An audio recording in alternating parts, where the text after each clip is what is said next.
Welcome to Beliefs Talk. My name is Joe, and welcome to a draft breakdown edition of Beliefs Talk, where we break down the Buffalo Bills draft. In this edition, I will be giving a grade for all the Buffalo Bills picks. We will be breaking these picks down individually, but before we do that, I want to grade the overall draft. Thank you for joining me, and again, if you haven't hit that subscribe button, guys, be sure to hit that subscribe button, as I have you covered for all Buffalo Bills sports. So before I really get into it, I want to thank everyone who stuck with me throughout this weekend. As you all know, or most of you might have heard, I was having technical difficulties. We're still trying to figure that out, but that does not mean I do not want to give you Buffalo content, as much content as possible. So again, if you haven't already hit that subscribe button, be sure to do so. We're going back to the original way we were doing videos as soon as we get the problems figured out. For now, I will be recording on my phone and then uploading from there. So let's grade these picks. Of course, starting with the first pick, number 9 overall, Ed Oliver. I'll be grading on a 1 to 5 scale, of course, 1 being the worst, 5 being the best. Pretty simple. And then at the end, I'll give you my overall grade for how the Buffalo Bills did.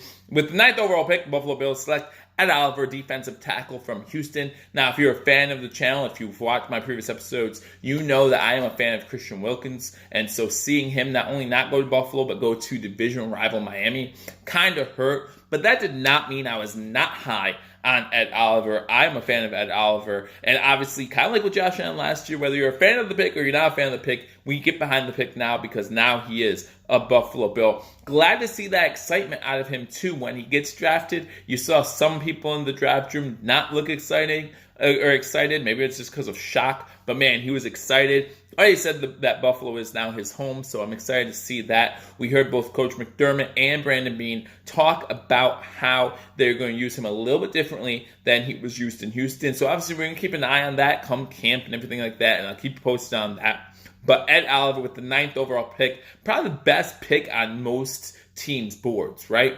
Ed Oliver there. We get lucky with a couple shocking picks with Clelin Ferrell going to Oakland, and then, of course, the Giants picking up Jones, quarterback from Duke. So he falls a little bit. Some experts have him going in the top 5. We get him at 9. For that reason, I say this has to be a 5 out of 5. Best value, and also a position of need. Fills both boxes. 5 out of 5 right out the gate. Perfect way to start round 1 of the NFL draft. Moving on to day 2, and you talk about a guy at 38 in the second round, Cody Ford, who on most draft boards and on most experts like analysis, they had him as a first round grade. What happens? We get him in the second round. We get him with the 38th overall pick.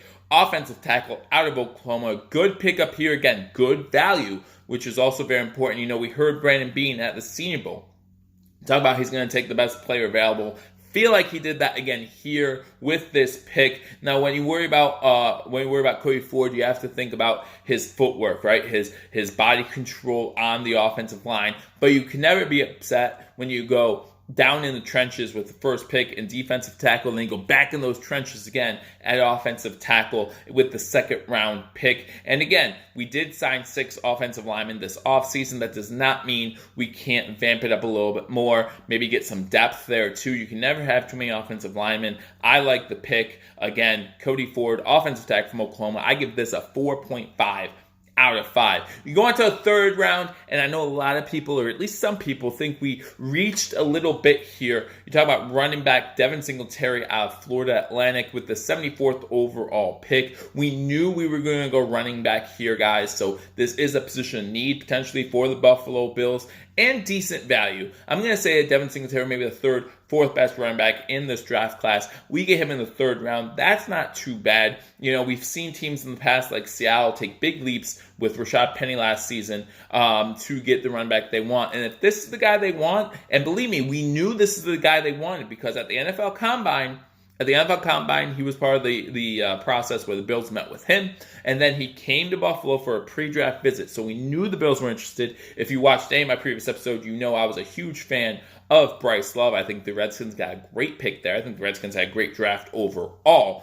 But we do not do so by ourselves. Getting Devin Singletary, running back out of Florida Atlantic. Knock on him is he doesn't have that next level speed. He's a shifty guy, has patience in the hole. And for a young guy coming right out of college to have that patience is a big thing. You know, they're calling him the mini McCoy. If he turns out to be anything like McCoy and he stays on the Buffalo Bills, That's a great pickup for us. So I give this a 4 out of 5. Again, maybe a little bit of a reach, but still a position need, decent value here. And again, you can't go wrong with a good running back. That means this running back room is getting a little full, right? We have elbow to elbows here as we look at the running back room. Which running back isn't going to make it? Let me know in the comment section below. Again, we're going to have to make some tough cuts. We'll get to another position in just a little bit where we're going to have to make some tough cuts. So out of the running backs, out of LaShawn McCoy, Frank Gore, TJ Yeldon, DeMarco, and now Singletary, which one of those 5 isn't going to make it? Let me know in the comment section what you think. And then we trade back into the 3rd round to get Dawson Knox, 96 overall. We give up both of our 4th round picks. I think that might be a little high. I feel like we could have got away with giving up a 4th and a 5th. And maybe we would have done that if we didn't give up a 5th. To move up 2 spots to get Cody Ford, which also potentially affected that grade as well. But we move up and we use both 4th round picks to move up to 96 overall to get Dawson Knox, tight end, out of Ole Miss. Now, if you watched any of my previous episodes, you know that after Irv Smith Jr., I felt like a lot of tight ends were in the same grouping, right? And after the 2 guys from Iowa, after Irv Smith, I felt like there was a whole group of guys that could have gone to the Buffalo Bills. We knew tight end was kind of position need, so we knew we were going to go there. So good grade here for getting a position need. The good things about Dawson Knox, he's very athletic. You're talking about a guy who averaged 18.1 yards per catch last year at Ole Miss. However, he didn't get a lot of targets. But when you're talking about Brown being on one side, Metcalf being on the other side, guess what? You're not going to get a lot of looks. It's just not going to happen. A better blocking tight end than receiving tight end needs to work on his route running a little bit. But again, that could come with time, as Dawson Knox actually originally started as a quarterback.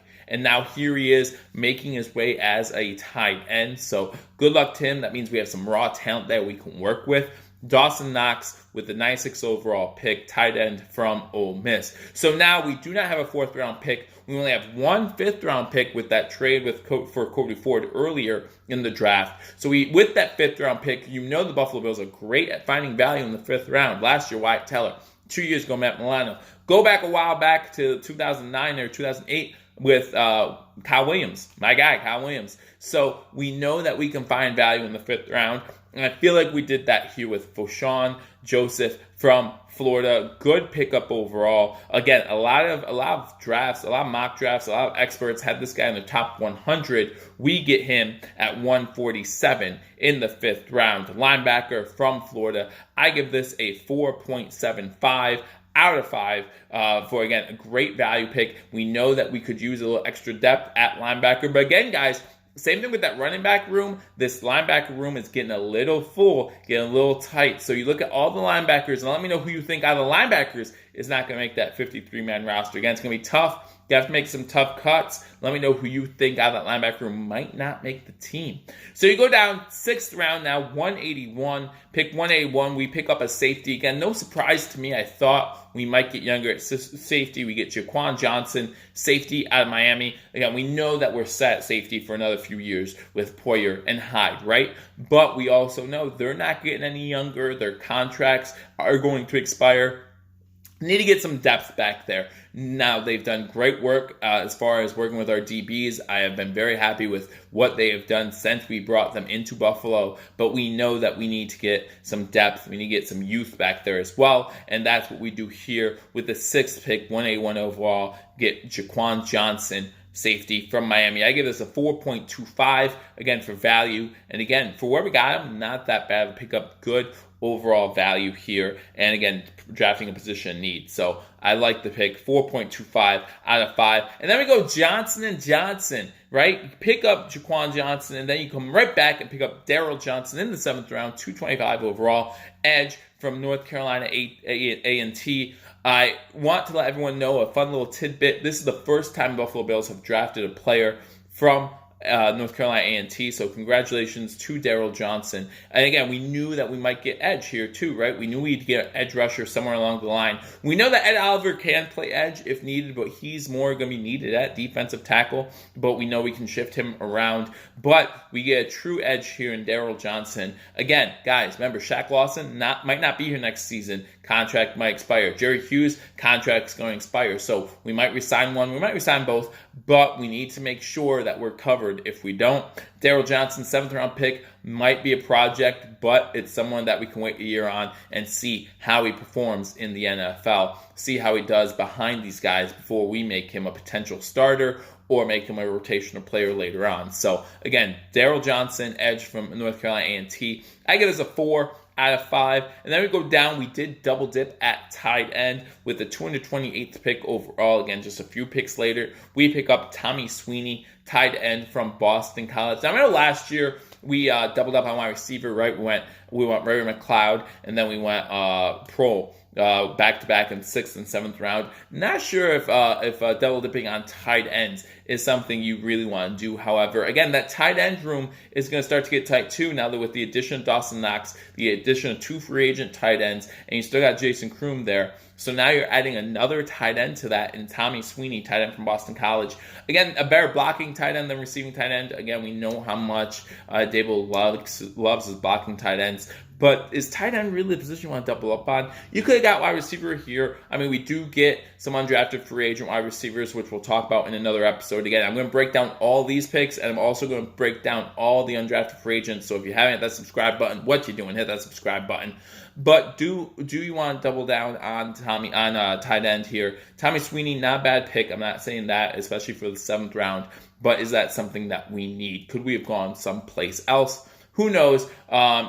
So I don't know if I like this pick all that much. Probably the worst pick of the draft for the Buffalo Bills. But it's nice that the worst pick of the draft is the 228th overall pick in the 7th round. Pick up Tommy Sweeney. And again, we all know I did like Wilson from UCLA, and that was Mr. Irrelevant this year. So he was still on the board, so value might not have been there.